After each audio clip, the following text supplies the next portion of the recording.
On Tech News Today, Comcast's acquisition of Time Warner Cable is in big trouble. Plus, a new iOS 8 flaw exposes iPhones to being attacked by Wi-Fi networks. And we'll tell you where you can go tomorrow to buy an Apple Watch. It's all coming up next on Tech News Today. This is Twit. Bandwidth for Tech News Today is provided by CacheFly at CacheFly.com.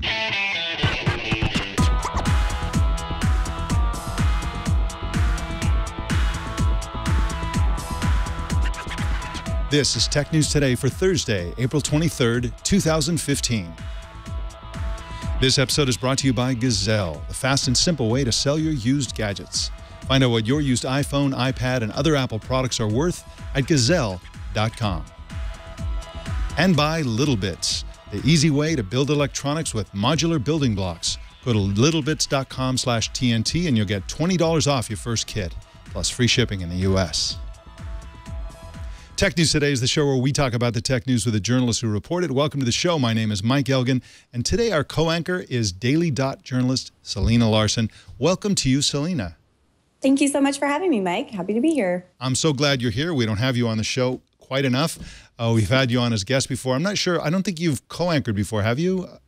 Well, I was at Read Write. I did it once. Right, that's right. Yeah, it was once. That's right. Back. Okay, yeah, great. Well, welcome back. We've kind of been evolving the show. It's a little different than it used to be, but I think you'll recognize it in outline. Well, let's jump into the news. The prospects for Comcast's $45.2 billion acquisition of Time Warner Cable are looking increasingly grim. We told you yesterday about probable Department of Justice opposition to the merger, but now the Federal Communications Commission is apparently against it as well. Matthew Garrahan is a global media editor for the Financial Times and joins us now. Hey, Matthew, how you doing? Hey, doing well, thanks. How are you? I'm doing great, thanks. Now, the FCC told both Comcast and Time Warner yesterday that they're inclined to oppose the merger. What is their main opposition? Well, they haven't said anything publicly yet, but the basic feeling is that they don't feel it's in the public interest. I mean, that's according to the sources that we have at the FCC who've said this off the record. The main issue appears to be the fact that it's not creating such a big company that controls such a large part of U.S. telecoms and cable infrastructure is not going to be good for consumers and not in the public interest. The FCC doesn't actually have to formally oppose the deal to kill it, do they? Can you explain that a little bit, Matthew? No, the issue is they've referred, it's a procedural step that they've taken. They've referred or recommended that the deal be go through to what they call an administrative hearing, which basically means that the proponents of the deal will have to go in front of an administrative judge and make their case. And that sounds fairly straightforward, but in the last 30 years, something like only 2 deals that have gone to that process have actually made it and been cleared. So it's kind of a death knell for the deal. And again, people around the deal are saying that by making this step, by referring it in this way, the FCC has effectively torpedoed it. It's like the committee of death. Right. Now, the government, people tend to think that the government is either going to say, yeah, go ahead and merge, or no, you can't merge. But in fact, if they do allow the merger, it's going to come with a lot of strings attached. What kind of requirements would likely be imposed on Comcast if they do end up approving this? Well, Comcast tried to head them off on that, and they did a deal with Charter Communications, the big John Malone-controlled cable company, to sell or divest some of the subscribers, to sell some of the subscribers they would have got if the merger had gone ahead to Charter. And it's likely that there had been other concessions of that nature, that they'd have had to divest other subscribers, so they weren't all powerful, weren't all in so much control of broadband access in the United States. It seems like trust in consumers as well as the government is kind of playing a big part here.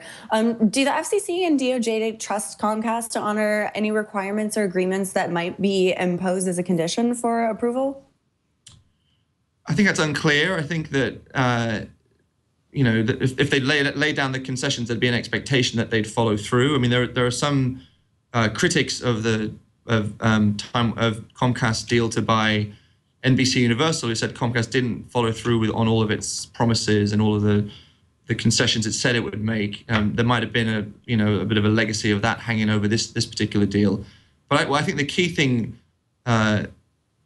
that really did for this deal, that really put this deal sort of on the back foot, was the intervention in November of Barack Obama when he spoke out against net neutrality, and that really politicized the environment for broadband access.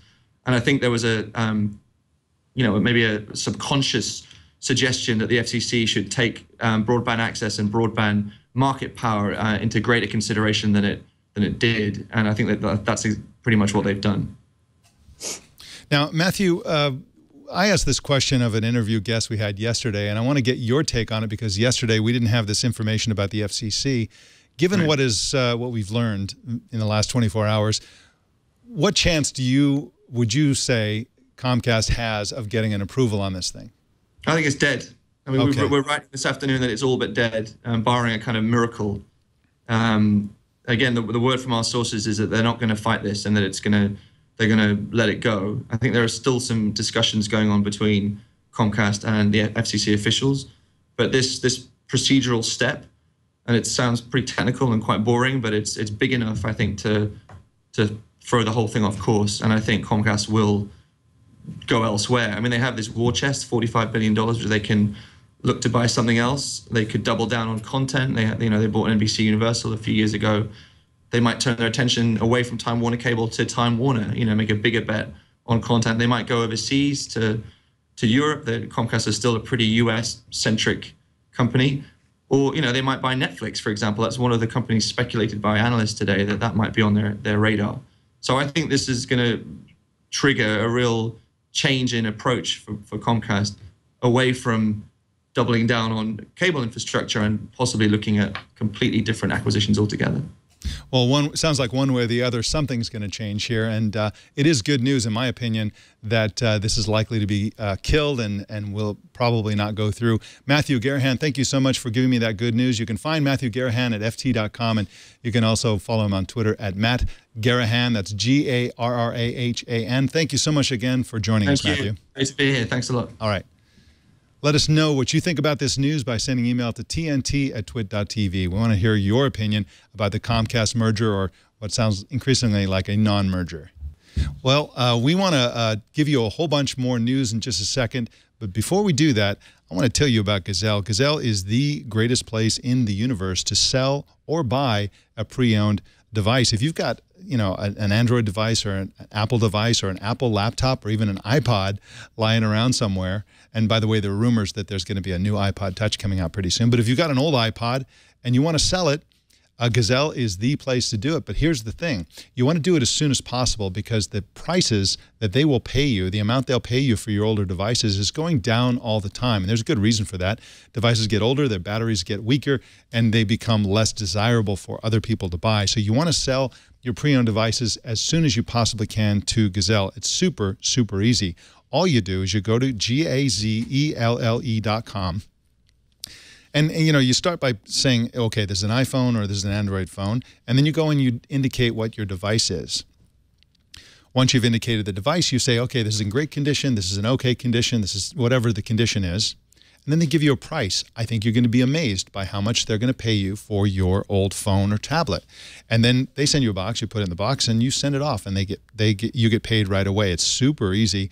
A lot of people don't deal with their old devices because they think it's complicated. Where do I take this? Do I recycle it? Do I meet somebody in an alley somewhere and sell it, through Craigslist? No, just sell it to Gazelle. It's really, really easy to do. And of course, if you want to buy a new device and you have a budget, you'll get a better device by buying a pre-owned device from Gazelle. If you get the certified like new option, that's going to be exactly like a brand new phone, except less expensive. And they put all the devices through a rigorous 30-point inspection, and they're all backed by a 30-day risk-free return policy. So buying and selling via Gazelle is a great and smart idea. Find out what your iPhone's worth. Take a minute and go to gazelle.com to find out.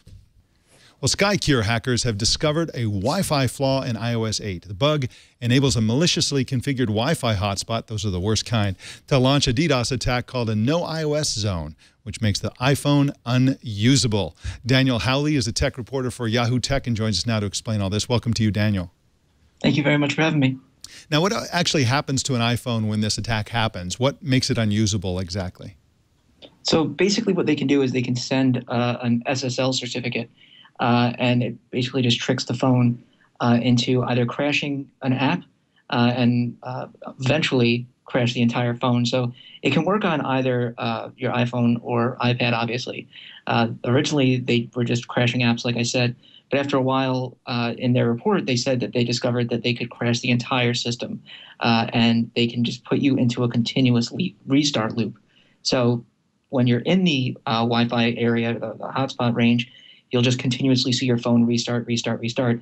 And because it's doing that, you can't get access to, say, your Wi-Fi settings to turn it off. So you're basically just stuck until you leave the area. So Daniel, can you explain this a little bit? Could hackers actually force users to automatically connect to the maliciously configured Wi-Fi networks? Can you explain how that might work? So yeah, there was previously the SkyCure people had found an exploit where hackers could actually force you onto a network they want to use. So if they have their own network, as Mike, you said, a maliciously configured network, they could theoretically force you onto it. It would be tough, and if you're smart with the way you set up your Wi-Fi, if you're turning off your Wi-Fi when you're in public, if you are only switching it on when you know you're going to be in range of a good network, then you should be fine. But there is a way for them to do this. It was proven by SkyCure. There aren't, I haven't seen any reports of it actually happening to people, but it is a possibility. And Daniel, what is Apple doing about all this? So the SkyCure folks said that they contacted Apple. Apple hasn't done anything yet. Usually they're very quick to respond to security threats, though. So chances are they're going to look into this, send out a patch in a few days, if not quicker. And you'll just get an update from iOS saying, the usual fix, updates or something along those lines, and download it and you'll be fine. So it seems to me that iPhone users should be logging on to networks that they trust and know are safe. But do you have any other advice for iPhone users? I mean, honestly, it's really just about only connecting to networks that you know are safe. If you are going to connect to a network that's open, if you're in a hotel, something along those lines, you can use a private VPN. Those are really helpful. But in general, the best thing is to just stay off open Wi-Fi networks. I've got a lot of Android using friends who would tell me that the no iOS zone sounds like a really nice place. But I guess if you own an iPhone, it is not a nice place. Daniel Howley is at yahoo.com/tech, and you can follow him on Twitter at Daniel Howley. Thank you for joining us today, Daniel. Thank you. All right. Well, U.S. Defense Secretary Ash Carter is expected to unveil a new cybersecurity strategy for the Pentagon today. The new policy will emphasize offense. Yeah, it's going to be an offensive policy rather than just defense, with a doctrine of using hacking and cyber tools to retaliate against state-sponsored hackers from China, Russia, North Korea, Iran, and others. The idea is that the knowledge that the U.S. government will use cyber tools to disrupt military networks and do other damage could act as a deterrent. Carter will be making his comments while on tour in Silicon Valley, at Stanford, and elsewhere. Selena, Larson, do you think this is a good idea that the U.S. has this sort of mutually assured destruction kind of a deterrent policy? Well, I feel like we still don't know a whole lot about it. I mean, it's very early stages, but as we saw with the Sony hack, the government and a lot of people across the country are concerned about how they're going to deal with that. But I mean, I feel like we're still a long way out from an actual implemented cyber strategy. It'll be really interesting to see, though, moving forward, how they deal with this. Yeah, and I think we also need better security would be a great idea, but of course that's easier. That's easy for somebody like me to say. I don't have to do it. He also said that he considers this Sony hack, or has said that he considers the Sony hack, the hack of Sony Entertainment, to be a perfect example of how bad it can be, and that's probably one of the worst hacks that he's ever seen. Well, let's move on to some other news here. Meerkatting and periscoping are now officially banned by the National Hockey League. The league's deputy commissioner, Bill Daly, circulated a memo this week saying specifically that using the apps at hockey games is, quote, expressly prohibited, unquote. Unless, of course, you're the National Hockey League, which has an official Periscope account with more than 22,000 followers. So, they own the action, and they're not going to let you broadcast it anywhere. Even though, Selena, Larson, I think this is kind of ridiculous, because it's like nobody's going to watch a meerkatting session or a periscoping session of a hockey game as an alternative to watching it on TV or seeing it in person. The quality is so low. The sound is awful. You don't really, it's just it seems to me like a kind of overkill to ban something like this. Oh, for sure. I mean, I think I think it's really interesting, and it's going to be really hard to enforce. I mean, you go to the hockey games and you see thousands of fans out there. They're all on their phones, unless you have security specifically wandering around monitoring whether you're live streaming or not. Also, it's a little, I mean, in terms of for hockey fans, I kind of understand it's a little bit rude to be sucking up all of the Wi-Fi to be streaming or periscoping, but I think, honestly, moving forward, this is going to be something that a lot of media is going to be kind of taking a look at. I know Game of Thrones, when the premiere happened, there was a lot of people that were periscoping or meerkatting the Game of Thrones premiere for people that didn't have HBO Go. So I think it's definitely something that the media is really thinking about and taking pretty seriously. But in terms of choosing meerkat or periscope over, the ESPN or NBC for a hockey match, I think it's a little bit short-sighted on their part. But I mean, as we see with these like growing apps, where I would really like them banned, honestly, is concerts. Though I feel like people that have their phone up for the entire concert and are live streaming it can get kind of annoying.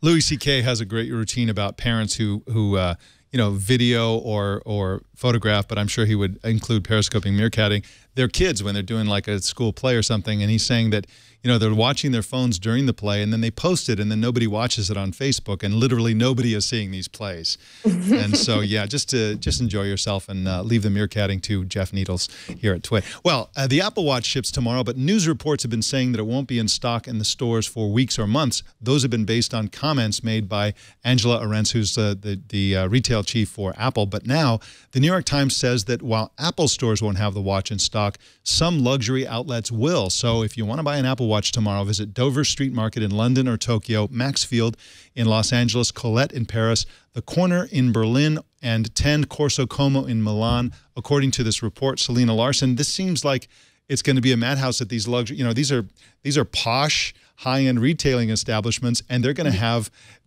hundreds or thousands of sweaty nerds lining up and sleeping on the sidewalk, I think, tomorrow.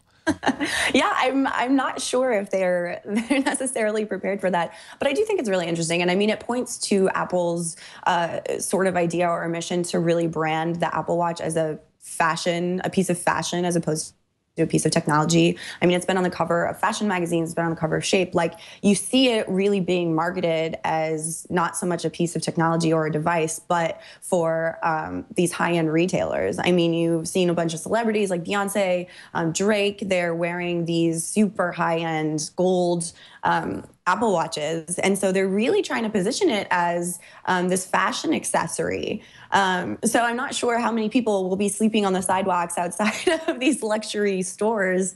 But I definitely think that there's going to be different clientele than what normally, pop into their shop. So I think it's going to be interesting. And in terms of Apple's brand and vision for Apple Watch, this really plays into it being, this luxury fashion accessory. Did you order one? No, I didn't, partly because I'm just not a wearables person. I think I only wear watches as pieces of jewelry, not for functionality. So I'll probably wait for a few iterations of the Apple Watch until, if I ever get one. The one I really want is the fancy gold Beyonce watch, but unfortunately I'm a journalist, and so I'm going to have to stick with the Apple Watch Sport, which is the cheap one. I am looking forward to getting it. I think I'm supposed to get mine in a week or two, so I'm really looking forward to it. In fact, I've been looking forward to this since I first started hearing about it. I'm pretty excited about it, actually. Well, in product update news, Google is enabling Box and other services to integrate better with Chromebook laptops. Using Box will be just like using Drive and other Google services. The company also announced an upgrade to its video conferencing system, Chromebox for Meetings, which gets the coveted pan tilt cameras that everybody in video conferencing world loves so much. Well, in mergers and acquisitions news, the camera company Canon has acquired a UK-based startup called LifeCake, which unfortunately doesn't make cakes. They make a consumer photo sharing app designed for families. Canon is reportedly interested in both the mobile app and also in LifeCake as an acqui-hire, and this is considered a big deal for the UK's tech sector. Selena Larson, have you ever heard of LifeCake? Because I've never heard of it. No, I hadn't either. In fact, when I was looking over that acquisition, I had to check out the website because it was something that I'm completely unfamiliar with. Yeah, so it looks like essentially I guess it's kind of like It's kind of like iPhoto or something like that, or Photos, where you use it to manage your personal photos, and then you can easily share it and post an album. It's the kind of thing we've seen before. It seems to have a pretty nice interface, and it's interesting to see a company like Canon wanting to directly get into that business. And we'll see if they roll that out worldwide. Well, the Indian online restaurant search and discovery service Zomato, you say Zomato, I say Zomato, I don't know how you say that, has acquired the US-based restaurant reservation service Nextable, which will now be named Zomato Book. Terms were not disclosed, and Zomato had previously acquired the U.S. restaurant reviews site Urban Spoon in January. There's been so many acquisitions, Selena, Larson, around the restaurant and reservation system and reviews, and it's like I still want to do what I could do with Siri before Apple bought it, which is just tell Siri that I want to make a reservation and have it happen. But I guess yes, that would be really ideal. And I mean, I know there are also things like Path too that are trying to integrate these like text to business things as well. Facebook just said something similar, where you could just directly text businesses and kind of cut out the middleman when you're making these reservations and things. So it's a really interesting space. And I mean, pretty soon I think people just don't want to talk to other people when making a reservation at a restaurant. Right, exactly. And you know, it's interesting to see India becoming a dominant player in the global restaurant reservations app world. So very interesting news. Well, in government crackdown news, the Wall Street Journal is reporting in an exclusive that the European Union is thinking about creating what the piece calls a powerful new regulator to monitor mostly American internet companies like Google and Facebook. The story is based on an internal EU policy document that expresses strong concern about the threat of such companies, because I guess they're currently not regulating internet companies hard enough. So I don't know what the European Union's deal is with they're so freaked out about Google, Facebook, Apple, Amazon, and all these U.S. Technology companies over privacy, over all kinds of different things. But man, it is just getting hostile there for U.S. companies in Europe. Well, in our Insecurity segment, researchers at FireEye say they found a flaw in the Galaxy S5's fingerprint scanner that could enable hackers to copy your fingerprints and use them elsewhere. FireEye says it's possible to create malware that can copy pictures of your fingerprints from the scanner directly without having to access the secure data from the so-called trusted zone where S5 biometric data is stored. Samsung told Forbes that it's investigating the report and will fix any vulnerabilities. Now, it needed to be said that this is the S5, not the newer S6, and also that no known instances of this attack have taken place in the wild. That goes for the Apple story earlier as well. These are theoretical that have been discovered by researchers rather than actual attacks that have been taking place. So if you have an S5, you're probably okay because there's no evidence that this hack has ever been put into effect. But now that they know about it, I guess it's more likely. But still, you're probably going to be okay. We got more news for you in just a sec, but first, let's talk about Little Bits. Little Bits is a really, really fun and brilliant idea. They're modular building blocks. They're building blocks that have electronics that they attach together with magnets, and they create circuits immediately. And so, whether you're, a parent or you're somebody who wants to just play with electronics and learn about how electronic circuits work, this is a great idea. They make fantastic gifts for people. If you've got, boys and girls who are, curious about technology, or maybe they use technology and they don't really know how anything works, as they're likely to not know, because nowadays all these devices they use are basically appliances. They're black boxes. Nobody knows how they work.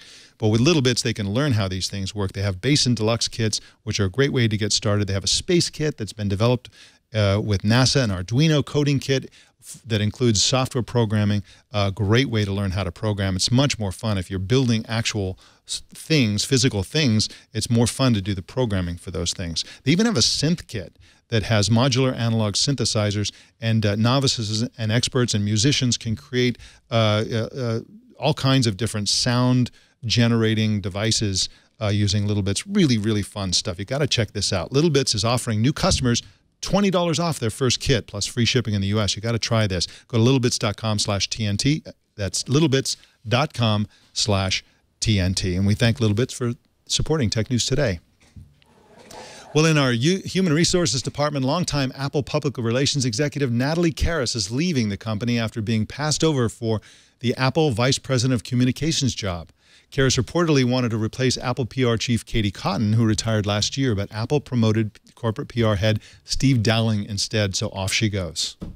She says she wants to spend more time with her family. My guess is she'll be poached immediately and will be back to work in no time.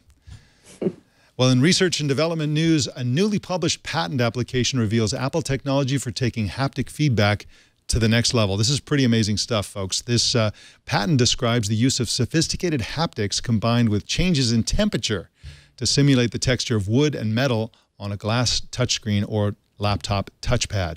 The application describes the use of haptic actuators that can move both horizontally or vertically or both at the same time, and they can be used to simulate textures, including wood grain. So how this works, Selena, Larson, if I understand this correctly, is as you run your finger, if it's supposed to be wood grain, if you run your finger across, I guess maybe an iPhone where this might be implemented, where the grains would be in the wood, it actually vibrates like very briefly. So it's based not only on the movement of the finger across the surface, but also on the pressure. So it takes data from the from the pressure-sensitive devices, as we'll see in the Apple Watch, to change how the haptics work to fully simulate this thing. And of course, glass will be very easily simulate because you're actually touching glass.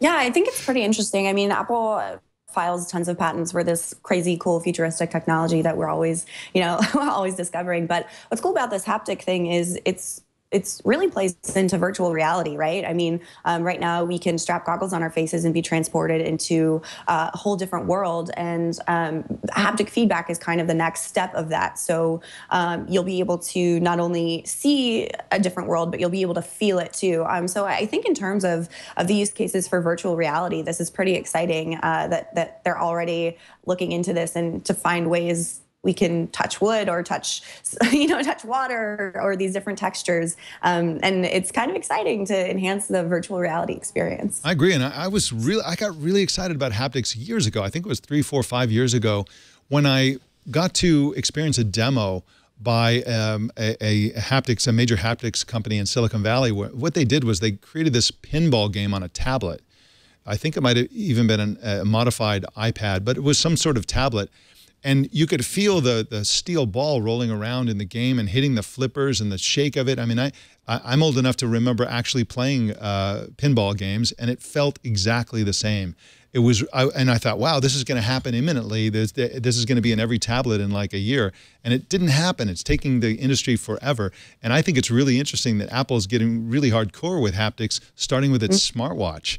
I mean, the Taptics engine is, I think, personally, the most interesting thing about the Apple Watch, and the way that it's combined with sounds and what's happening on screen and with the dial that's on the side of the Apple Watch. Those things are combined to have essentially multimedia feedback that includes haptics.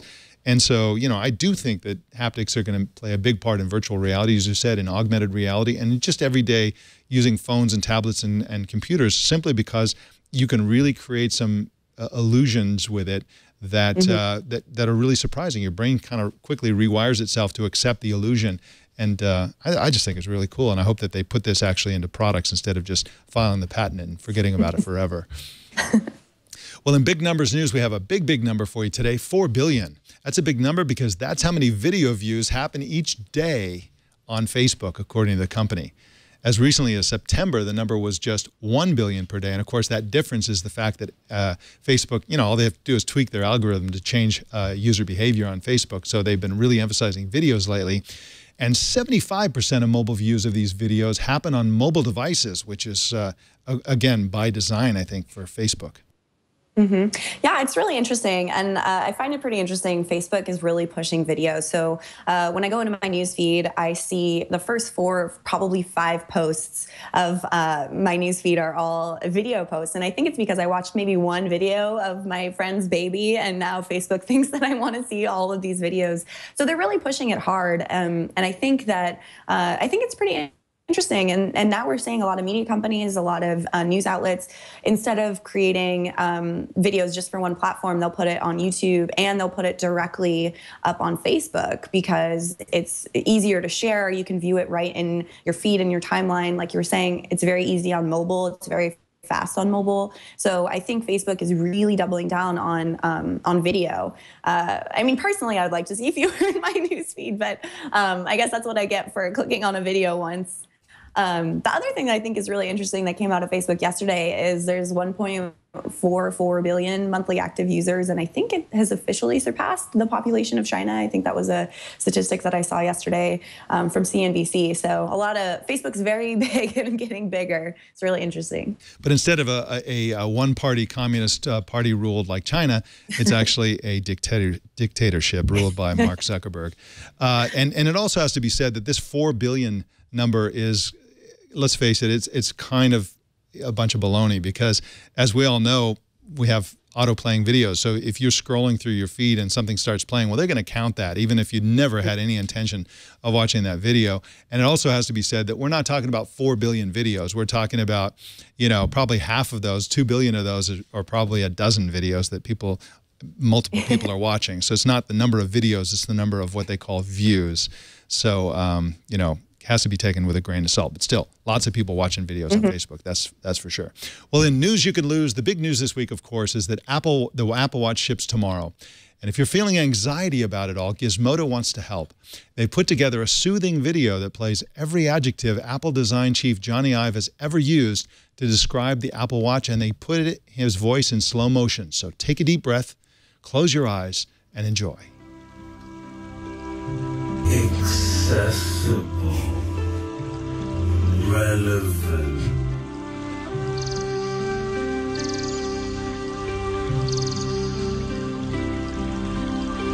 incredibly powerful technology, so personal,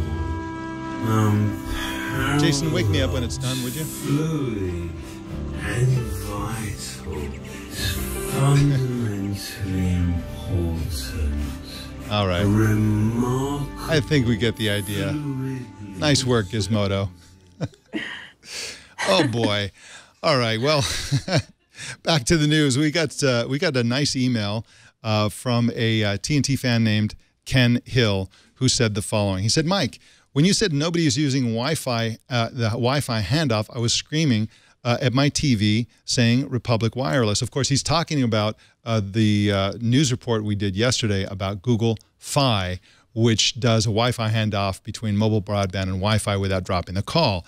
So back to Ken Hill's email, he said they, being Republic Wireless, has been developing this technology for 3.5 years, and I've been with them as a satisfied customer here in Atlanta for 2.5 of them. I love their customer service model. I usually getting an informative answer within 15 or 20 minutes from either a fellow customer or from an employee. Their community is civil, open to all, and transparent. I can't imagine the big companies, I guess, like Google, for attempting anything similar.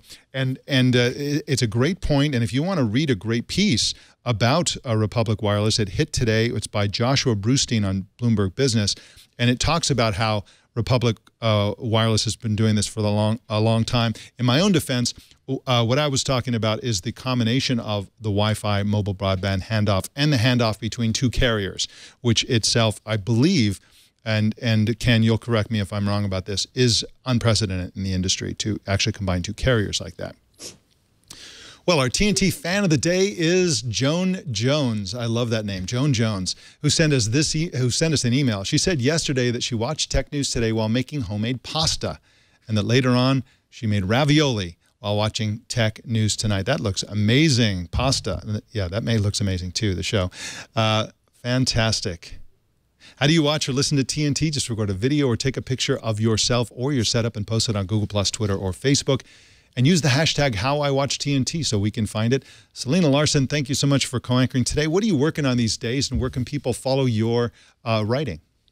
Yeah, I mean, I'm obviously on dailydot.com, so stay tuned for that. I'd like to say one of the things that I recently posted, since I'm here in New York, I went to the Tribeca Film Festival and got to see the first screening of Code: Debugging the Gender Gap, which is a documentary that debuted this weekend about women in technology and diversity in technology. It's really interesting. I mean, for those of you that know me or who have followed me in the past, you know I do write quite often about diversity in technology, and I think that this film really encapsulates the issues that we're seeing in the industry. And my story's up on daily.com. I interviewed the director, Robin Hauser Reynolds, and if you guys can make it to the film, I definitely suggest you take a look. Also, I'm writing a story right now about the quantified self and how this new phase of apps and connected devices can impact people with eating disorders, and that will be up this week on Daily.'s weekly magazine, The Kernel. So you can check that out at kernelmag.daily.com every Sunday. That sounds fantastic. And if you want to follow Selena, she's at Selena Larson on Twitter. And Selena, of course, another thing that I want to mention is that you were on our end of the year special on women in technology, which is one of the most talked about shows we've ever done. And that's still, of course, online at twit.tv/TNT. Just go back to December and you'll find it. And that was a great discussion. And I still refer to that whenever the issue of women in technology comes up. That was a great episode, and I really enjoyed hosting that one. So, Selena, thank you so much again for joining us today, and we'll see you sometime soon. Yeah, absolutely. Thank you so much for having me. Take care. You can subscribe to Tech News Today on whatever your podcasting app is, Overcast, Pocket Cast, Instacast, Downcast, whatever it is. Just subscribe to Tech News Today. You got to subscribe because it'll just arrive all by itself. Choose your favorite way to subscribe also at twit.tv/TNT. If you'd like to help us grow our audience, here's how you can do it. Just post a link to twit.tv/TNT on the social media site of your choice. Tag 3 friends along with your recommendation to subscribe, and that'll help us grow even faster. You can also watch us live every weekday at 10 a.m. Pacific, 1 p.m. Eastern, 1800 UTC at live.twit.tv or on the app or browser plugin of your choice. If you're ever near Petaluma, California, come on in and watch us as part of our studio audience. Coming up, I think this week, isn't it? It's Chicken and Egg Day or Egg and Butter Day or something like that. Butter and Egg Day. You don't want to miss that either if you're in the area. Anyway, send email to tickets@twit.tv if you ever want to come in and see the show. You can follow us on Twitter at Tech News Today TV, and you can follow me on Twitter at Mike Elgan. Let us know what you think by email. Send email to tnt@twit.tv or call 260-TNT-SHOW. Don't miss Tech News Tonight at 4 p.m. Pacific every single weeknight, and that is the Tech News Today. This show was produced by Jason Cleanthes and edited by Anthony Nielsen. My name is Mike Elgan. Thanks for tuning in. We'll see you tomorrow.